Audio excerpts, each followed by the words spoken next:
Gulliver, just talking on Zelensky's immediate reaction, he says it seems like Donald Trump is hearing us. And that comes after a very positive reaction from Marco Rubio, who says progress has been made. How would you reflect on those statements?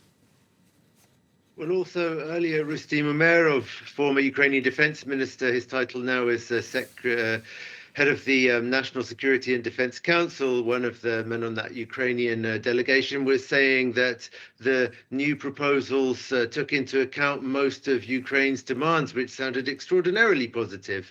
The Ukrainians, though, haven't actually been saying anything concrete about what exactly has been changed in the plan, nor did Marco Rubio. And it's perhaps worth noting an earlier tweet from Volodymyr Zelensky, a written one that was quite long and seemed to be arguing that one should really not trust Russia on their willingness to end the war. He's talking about Vladimir Putin's determination to continue to wage war and right to continue to wage war. And it was rather long-winded, and it wasn't entirely clear what he was getting at, but it sounded rather as though he was getting at the idea that he didn't trust the Russians to want to end it, and he didn't want people to raise their expectations about this ending anytime soon. I mean, clearly the Ukrainians are in a very difficult position. Volodymyr Zelensky bending over backwards to be grateful. Nevertheless, having Donald Trump writing on Truth Social that the Ukrainians hadn't expressed any gratitude for the American efforts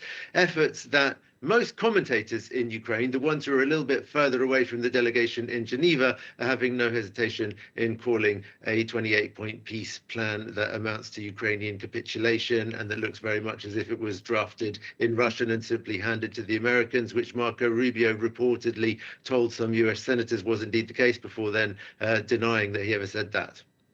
This is all really interesting because it points to a dramatic shift in Washington's own position, as you say, and the Europeans also trying to push their own plan. It remains to be seen whether any adjustments can be made. Do we have any indication at this stage if the US officials have had their ears twisted to a significant extent that this peace proposal will really reflect Kyiv's key points?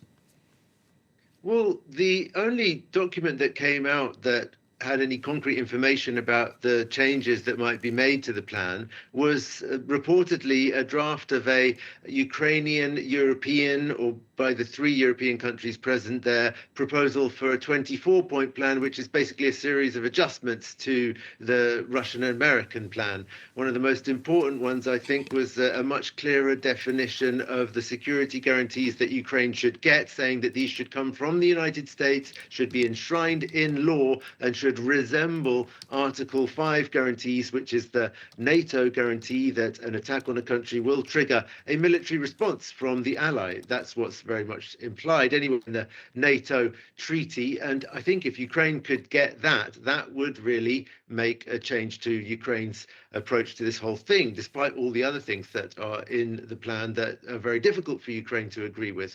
But most analysts think that the United States is not really about to give Ukraine that kind of security guarantee, and Ukraine is not really about to be fobbed off with anything less, given that they've already had the experience of the Budapest Memorandum in 2004, where they got what they thought were security guarantees, but turned out not to be worth the paper they were written on.